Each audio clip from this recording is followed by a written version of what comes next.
Hello, my name is Mars, and welcome back to Saltsea Chronicles. We are about to disembark onto a new location, a new island, this floating barge of merchants. And we need to choose who's going to go. I'm ready. It's time to proceed. Too much to find. Right. Listen. As Molpe speaks, the crew each pause what they're doing and gather round. Neshko quietly lowers himself into the galley. Okay. I'm going up top, going to ask about Maya and this rusted, silent ship. While I'm at the float, what do we need? Any Sabla? Merle's arm got badly cut during the storm. We'll need Sabla to prevent infection. The anchor. And my radio needs... Ade wails sharply in Molpe's ear. Yes, Ade, and you need a new toy. It's on the list. The long list. But priorities are the anchor and the Sabla. Can't keep going without those. Those, and a lead on the silent ship. Iris opens their mouth to protest, but Molpe raises a hand. Anchor and Sabla. As for the rest, I'll do my best. How did we even moor? Well, we're not moored so much as embedded. That'll make us friends, I bet. Fears or hopes? I'm gonna keep going with fears. The float seems really loud. Lots of folk crammed in. Everyone comes to the float eventually. A place of many distractions, it's true. Easy to become lost in. Good people here, mostly. Wonder if Senya's still holding court in the chandlery. Who's that? Old friend from the moons I spent here. Nothing in the float gets by her. Okay, so yeah. Molpe is probably she already said she's gonna be our required party member. Which makes sense, because she's spent time here.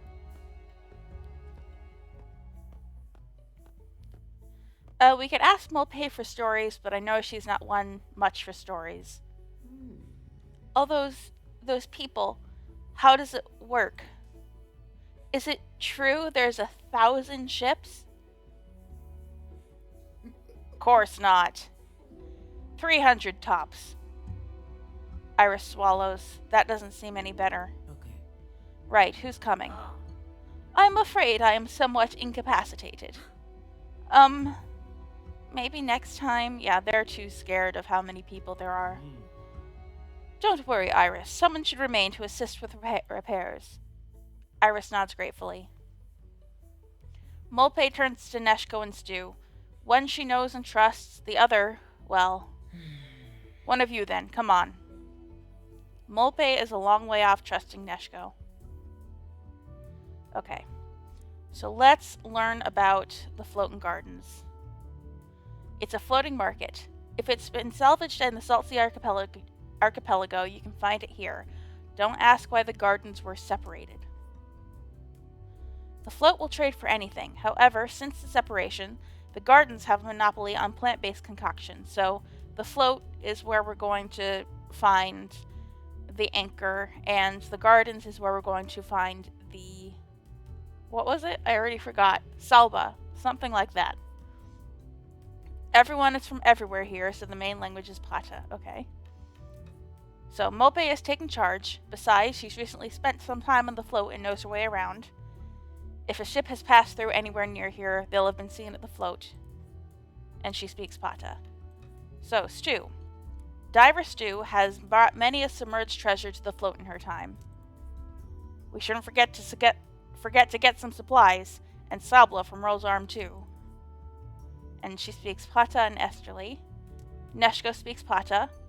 A quiet philosophical rigor. Not much more is known about Neshko yet.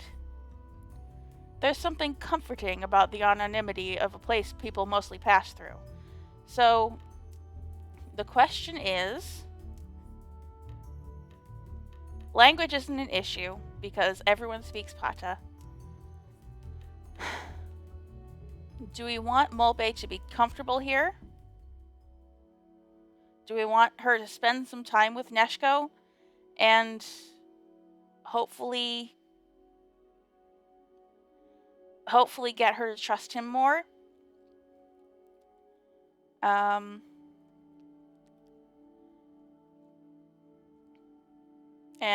Or should I send her with Stu, who obviously knows this island a little bit, and would make Molpe more comfortable? Like, obviously, I feel like it was a foregone conclusion. I want to go with Neshko because he's the new character and I'm very interested in him. Alright, let's look at what we need. We enumerated our urgent needs: an anchor and Sabla for my incapacitated arm. Molpe was eager to meet with an acquaintance, Senya, and Merle's arm needs Sabla. Okay. What can we find in here? Oh, it's the map. There's Narfi Roost. There's the Floating Gardens. Okay. I'm gonna go with Neshko. How else are we supposed to learn more about Neshko if we don't engage with him? Sorry, Stu. You're the only one we haven't gone with yet. Garden Crashers. A stern-looking gardener waits for the crew as they board the gardens. Molpe offers a cautious wave. Thank you for taking such care with your approach. Right. Sorry about, crashing into you.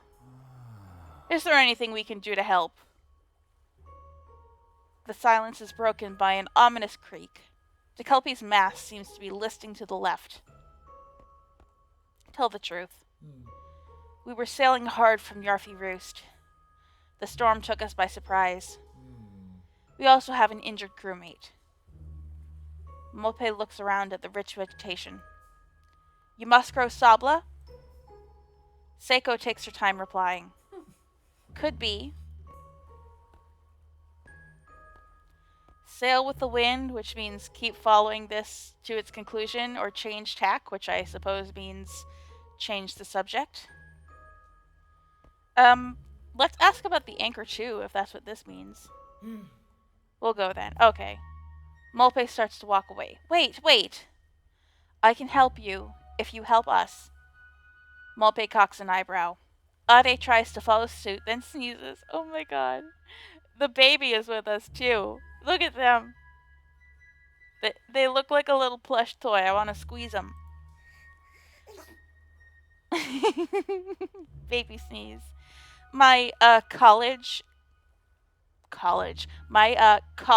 Hiromi, he had a misunderstanding with the traders thing. They confiscated his pinroot elixir, a mysterious substance rumored to be used as part of a concoction that may return an extinguished life. Jesus. If you can get it back, we have Sabla to trade. Pinroot? Returning people from the dead? I mean, I'll do it because we're desperate and want to help Merle. Molpe nods once. Boat thieves on the run can't be picky. Yeah, we can't be picky right now. Another theft? There's a warehouse at the far side of the float. I should think whatever you find there will be of interest. Neshko scratches his beard nervously. Are you sure, Molpe? Your friend Senya may have a view. Molpe turns to Seiko. We'll consider it. Alright, so that's probably something that's been added here. Seiko offered to trade precious Sabla for some confiscated pinroot likely held in the float storehouse. What's going on here? Molpe feels lonely. Oh no. Moondiver's deck chairs. Seiko is a herder/gardener. And the gardens. Okay, so we're in the gardens right now. The name Moondiver is just visible through the scratched paint. The ship has seen adventures.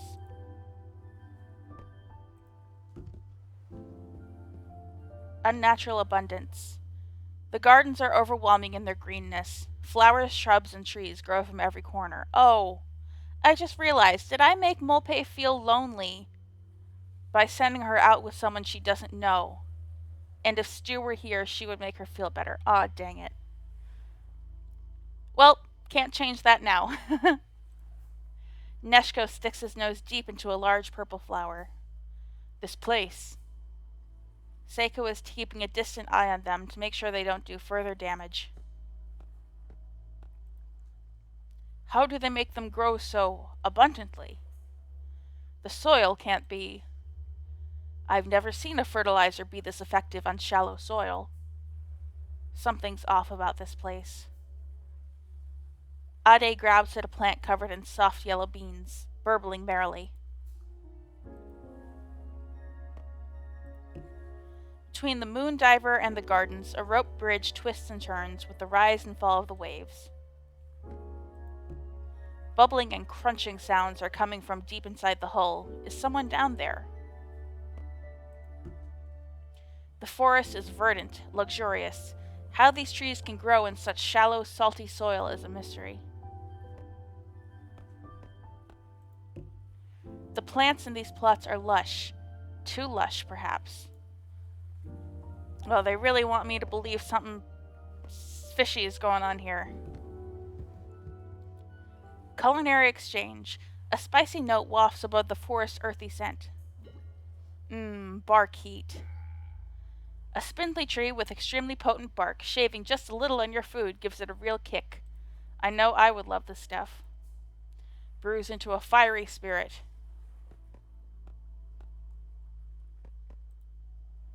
Molpe tilts her head. It packs a punch, but it's too showy. I figured she would have a different opinion. I wanted to hear her out. Has no finish to it. She spots another plant she recognizes. Give me a crisp rattle and oil root leaf salad, though. Ade burbles in agreement. Neshko raises his eyebrows. Oil root. A sophisticated taste. Molpe smiles to herself. You surprise me. Ade nods wisely. Oh, I hope so. Okay, so we're having them getting along a little bit. What are they hiding? Ade waves their hands at a bright, milky-scented plant. Ah, Ade, I agree. It smells wonderful. He pauses. Oh, I see what you're pointing at. Molpe? Molpe frowns. Ade peers over her shoulder. A hatch. Where does it lead, I wonder? Neshko drums a finger against his lips. Molpe shrugs. The sea? A dull clanging rings out directly beneath them. Ade yelps. Seiko spots the trio lingering and watches closely. Strange. The morning sky is fresh and open. Last night's storm is a faint memory. Let's talk about the oil root. A man of renown, Neshko stops by a dusky-colored plant with a sturdy stem. He reaches up to touch its delicate leaves. Oil root, I believe? A large black root crop, the roots of which can be crushed and refined into a slow-burning oil. When macerated, it holds pigment beautifully. Are you a painter, Neshko? The ever-present Seiko slips into the conversation. One of the first things Hiromi planted. Molpe nods slowly. I heard his name mentioned once or twice. Seiko narrows her eyes. Once or twice? Renowned across the archipelago as our finest experimental botanist? Oh my god. You guys have... Your heads are too big. Stop it. She gestures to the floral flotilla. The famous shipboard gardener? Genius of root and stem? Molpe adjusts her sling. As I said, once or twice. Seiko steps away, unsettled. You must be from far off. Ade gives a pointed burp. Oh, I wish we could hear sound effects for all of his little baby noises. Recent additions. Molpe has been worrying away at something. She calls over to the gardener. Seiko. She looks up from her work. I was living here a few moons back. I don't remember. She gestures at the lush vegetation. Seiko nods. We joined the float recently. Why or how? How? To maneuver ships of this size. Seiko shrugs. The float is quite used to comings and goings. And we had need of certain items. Like what? Seiko studies Molpe carefully. Our research is rather specialized. The float seemed our best chance of procuring what we need. She scowls. Though, as it happens, you've had disagreements, your trouble with the pin route. Seiko barks a laugh. Quite.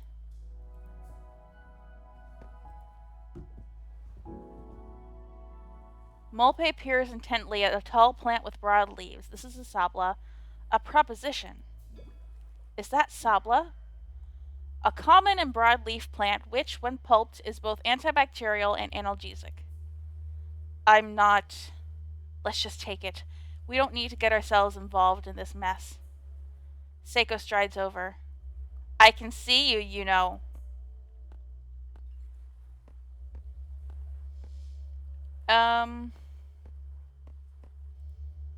Molpe draws her shoulders back. You've got so much. Don't be a hoarder. Why can't we just have a little bit? Yeah, this lady needs to be taken down a peg. Because that's not Sabla. That's Rettle. You can take it if you like, but if you apply it to a wound, then all you get is a nasty rash. I tried to say. Seiko huffs back to her propagation work. Okay.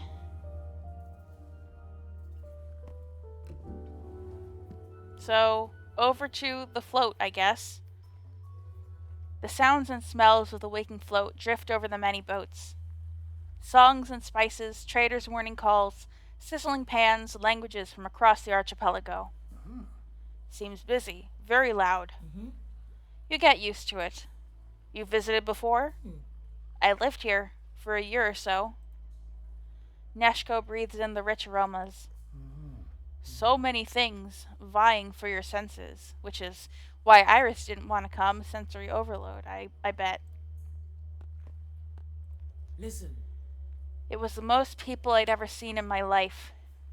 She looks across the busy stalls. It wasn't for me in the end, but some of it I learned to love. Addie gurgles in their sling. Yes, they do. Yes, they do. Good baby. I wonder how this one will fare now they're a bit older. The child is curious and unafraid. I will take their lead. Molpe laughs and nods. Very wise. Molpe and Neshko get to know one another. Yay! Alright, lots to look at. The line suspending the notorious float bicycle. Oh god. That's what they call their, It's like a gondola. The float bicycle. That's terrible. Oh my god. I didn't even finish reading the thing. I was so distracted by how bad the pun was. Oh look, birds and animals of other sorts. They've got like, ornaments for your wall. I have no idea what this even is. Is this like... This looks like it could be food of some sort? A food stall? Nope, she's selling flowers. A flower for a song. The stall is overflowing with the scent of herbs, spices, grasses, and flowers. Molpe leans over to smell some dried pink flowers. Lulamette. Been too long since I had any of this. Please, take it. What do you need? We've got... No, it's yours. Your evident enjoyment is trade enough for me. Aw, lady, that's not how you trade. Um, yeah, I wouldn't be comfortable with that either. Can't just take it. Wouldn't be fair. The trader sticks out her hand and smiles. I'm Lilac. I lead the traders of the float this year. And I say it's fair. After all, as they say, a flower for a song. Do they say that? Of course. Don't you know the song? A boat for a flower for a song for a favor. I get the picture. I'm grateful. A beautiful voice. You have a beautiful voice. But you must take something for it. Ah, but you gave me the feeling of remembering home. A fair trade for a small thing. How did it go? A boat for a flower. Thank you, Neshko. I like Neshko. He's a chill dude. For all of us far from home. Molpe nods evenly. I will tie it above my bunk. Lilac smiles warmly. Ah. Away with ye! I've got rags to mend, stitches to sew, and all manner of weaving to furnish before the sun strikes the sky. Okay, so those are fabrics. A bouquet of spices wafts over from a nearby stall's storage canoe.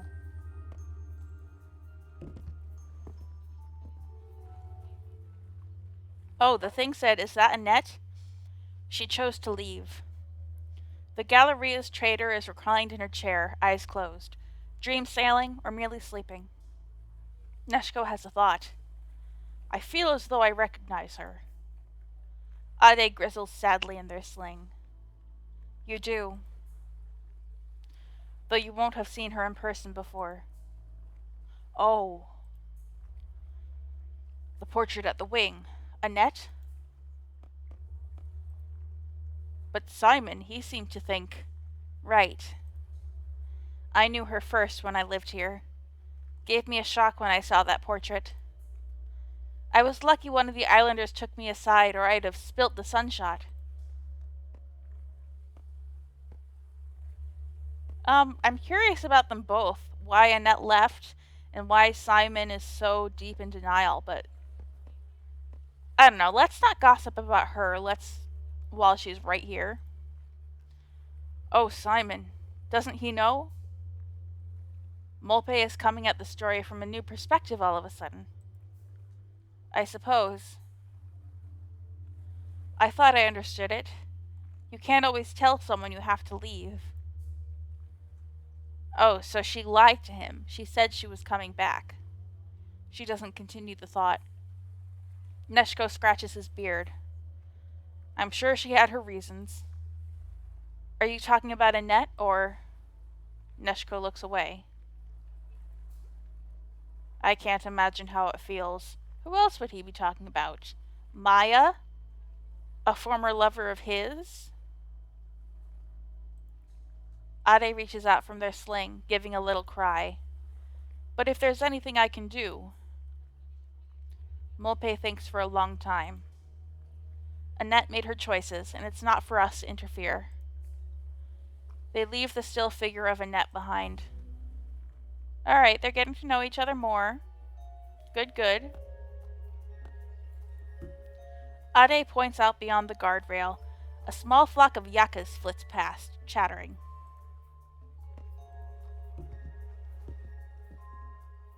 The first and legendary. A portrait of a sleeping woman hangs in the Galleria, titled in a showy script. Sailing Suchi, the first, the legendary. Why are her eyes closed? Sleeping or sea taken? It would be weird to take a portrait of someone who is sleeping, so when the sea takes us, is that so different from sleep? Ade nods in sage agreement. So Neshko, you were right. Ade agrees with you.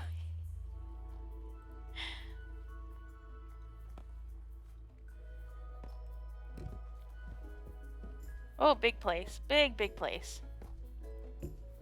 The network of pulleys can move any person or cargo between the boats with ease. fruit trader. The mechanic's boat clatters and clanks.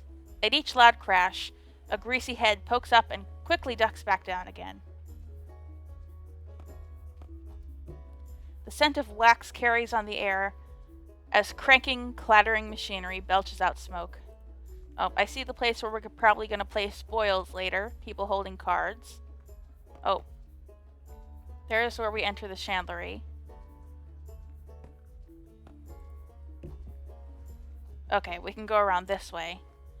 Peculiar fruit. The fruit trader holds up a huge, knobbly blue fruit. She calls enthusiastically to Molpe and Neshko. Madolo, come and get it, fresh from the lush gardens of Los Gatos. What's she saying? Oh, this indicates a different language. I'm not sure. It's Esterly, I think. I only know a few words. The fruit trader beckons Neshko over and hefts the fruit. Eating, good. Stinky? The trader puts the fruit down, frowning, waving Neshko away.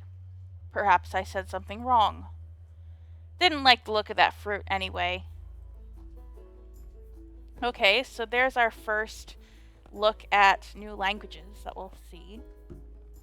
Maluka, Fellini, fruits from Alcazar, Minta, and beyond. Come and get it.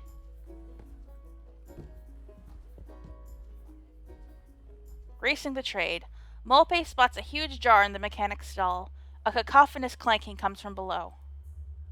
Solvent, that could help us out with the rudder. They wait, patiently.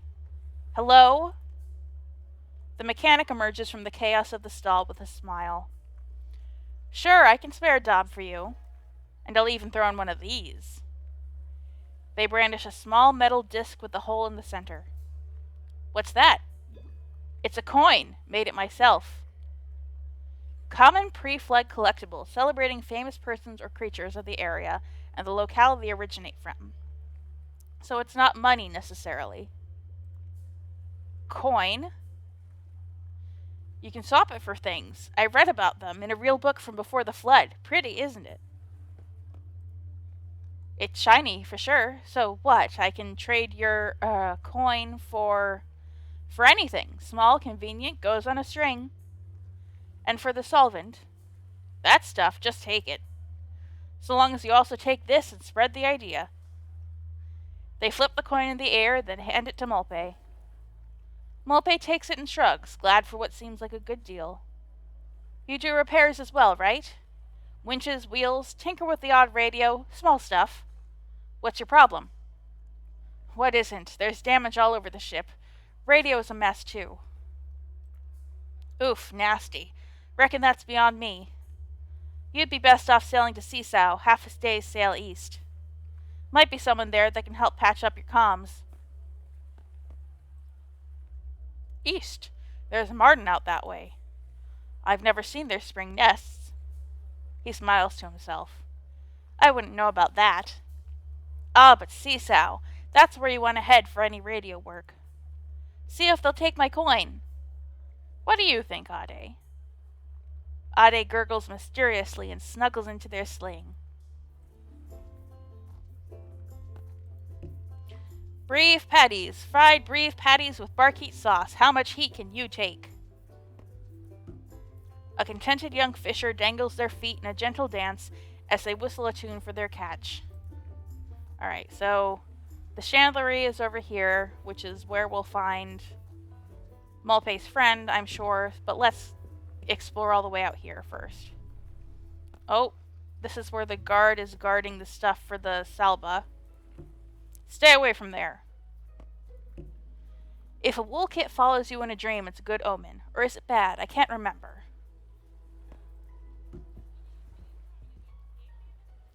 A spoonful of joy.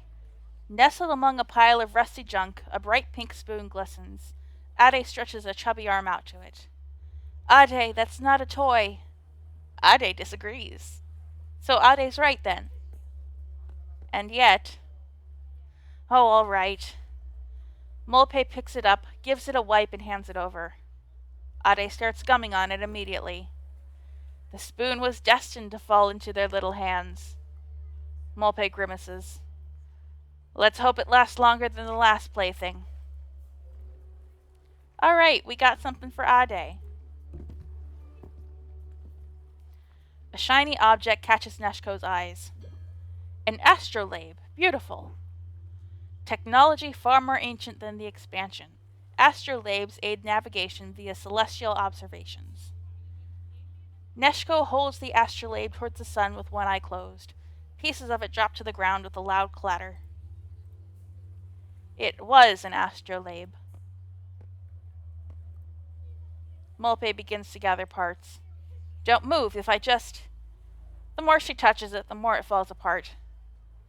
Ade waves their hands in an attempt at applause. Yay! There's treasure in Flotsam, but there's also just trash. And the treasure is here for the taking? It stays here till the right person finds it. Unless it's trouble, in which case... His eyes drift to the guard's storehouse. If we don't need to worry, why is there a guard? She folds her arms. Ade tries to do likewise, unconvincingly. Oh my god, if a baby crossed their arms at me, I would be so scared, and I would give them whatever they wanted. The thing sets the rules, and we're all in the thing. The thing? If you want to change it, stick around and make your case. But if you mess with the rules, we've got the storehouse. Did the thing change the rules, then? Last I was here, there weren't guards. Geordie frowns, looking Molpe up and down. Bad business, still, with Mescal gone. Who? He pauses. Not for me to say. Look around the flotsam heaps all you want, all right? But leave well enough alone. Curious, what the hell is the thing? All the wonders of the world may be gathering dust in here. Neshko inhales deeply from a perfume bottle. Be careful, that's called drops of evil, Neshko. Intoxicating. Be careful. The flotsam keeper snatches the perfume from Neshko's hand. He raises it towards the sky. The sun's morning rays glitter on the ornate bottle. Ade giggles, delighted.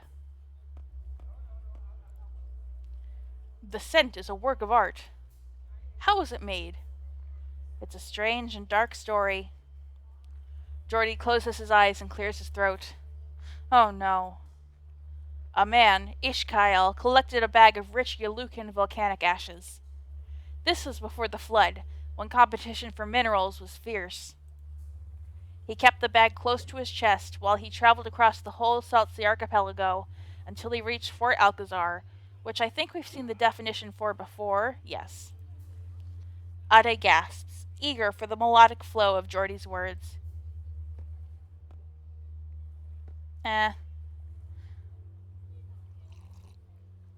Hold on, I had to take a sip of my coffee, because I want to hear the story, but I don't necessarily have the voice for a story right now. Please, do go on. There in that place lived a vicious woman of the name Vikanka. She threatened Ishkael, who, crying on his knees, thrust the bag of ashes to her, begging for mercy. Vikanka had never seen such minerals. She snatched the ashes and condemned Ishkael to death. Ade gives a yelp of delight or fear. A sorry turn of events. Yeah, Neshko loves stories. Geordie nods grimly. Vikanka spent her life examining the ashes. Until one day she accidentally dropped them into a clay pot, boiling with berries. No! Really? Neshko gives Molpe a shy grin. Geordie holds the moment in suspense. And then, the smell was overwhelming. The pure sensation made her weep. She quickly gathered the mixture and extracted drops of perfume, the most beguiling and valuable smell the world has ever smelled. No one has dared to put it on their skin. It is said that the soul of the evil Vikanka still rests in its very particles. So now you understand why I simply can't part with it. Too dangerous. There's a very full silence. Ade blows a raspberry. Good to know. Alright. Okay, so now that's everything optional on the island.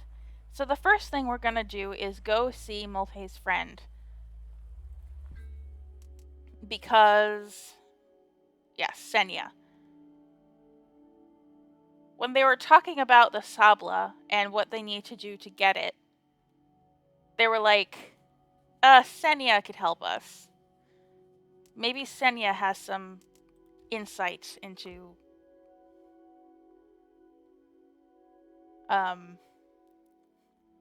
how we get the Sabla. So, alright, mystery pursued. I think this is just important things from this chapter, maybe? Histories of the before time. Dream sailors. Oh, and Ned is a dream sailor. Lilac is a poet and singer of songs. Gifts. Butter, grease, and the pink spoon. Alright. Let's enter the chandlery. Philpot and Senya. Let's go straight to Senya, of course. Peros are fiercely loyal and excellent fishers, though this one seems to be taking a break to jive. This lizard thing? As the musician strums in time with the waves, their pet Pero shimmies and grooves. A magnificent anchor rests against the rail. That'd solve one of de Kelpie's problems. People von Dre's moon candles, carved from the rare towel of the legendary Starball. The weekly thing. 37 items on the agenda for the thing. I see nothing's changed. What the hell is the thing? That is so ominous sounding. Excuse me, which thing? The thing. Weekly meeting. Very long. Very boring. Oh, it's just a meeting. The float decides? Everyone? Exactly. Each boat sends one representative. Then they argue until they're all agreed. Agonizing. Ade groans bitterly. Everyone does what is agreed? Not like that where you're from?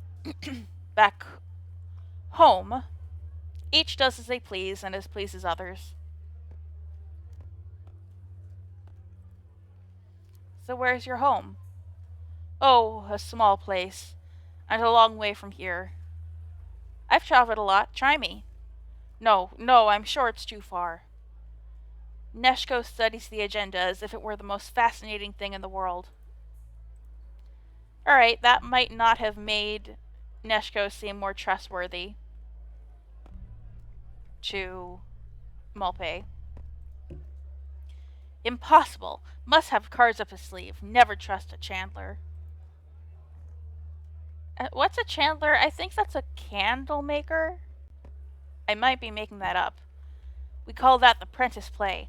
Looks easy, even naive, but it's cannier than it seems. Alright. Philpot looks like who we talked to play spoils. So, let's talk to Senya. An old friend. An older trader spots Molpe, and a big grin crosses her face. Molpe, that you? Senya, still here then. I got used to it. Is that Ade? Senya leads into the sling and smiles at Ade, who chuckles. Look at the size of them. Watch out, they're teething. Neshko hangs back, unsure what to say. Senya looks at him curiously. This is Neshko, someone I'm traveling with right now. Nice to meet you, Neshko.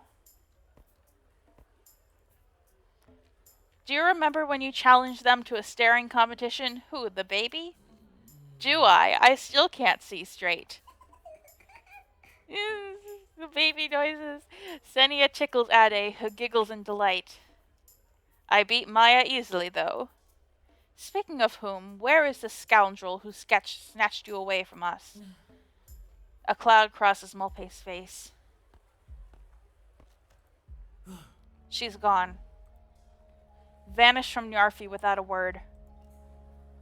Molpe's words are clipped and tight. There's a lot she can't manage to say.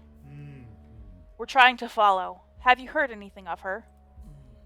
Oh, love, I'm so sorry. I've had no word of Maya, but... Molpe looks up. Just gossip, vague stuff. She might not be the only one. Further disappearances, but how many? Could be. And word of a strange ship. They say it moves silently through the waves on indigo sails. Yes. Molpe's eyes are glittering. We're going to find her. But so far, nothing but a wounded ship. Yeah. We got battered in that storm. Maybe you can help. Sounds like an adventure. What do you need? Anchor is the most important thing right now. Anchor, would you believe? You're in luck. Philpott's been looking for the right home for his old beauty for a while. He's a good trader. You'll just need to pry him from his game. Plus, our crewmate is sorely in need of Sabla. Senya scowls. That new pair out over the bridge will be our only source. They snap up any shipment that comes in, and they're the only growers, too. Don't like it. Bad trading. A collective gasp goes up from the nearby card table. Senya shakes her head. Spoils, honestly. They'll all be at it for ages yet. Thanks, Senya. Good to see you. Senya gives Ade a last tickle. Leaving so soon, and taking this gorgeous little bundle away, too. I'm sorry, I understand. Don't be a stranger, okay? Never. Alright, so to get the anchor, we're going to have to talk to Philpott, and we're going to do that in the next episode. Let's look at what we've got here. Just the dancing lizard. Okay. So, we will get the anchor and the Sabla next time. Until then, I have been Mars, and I will be back with more Saltsea Chronicles.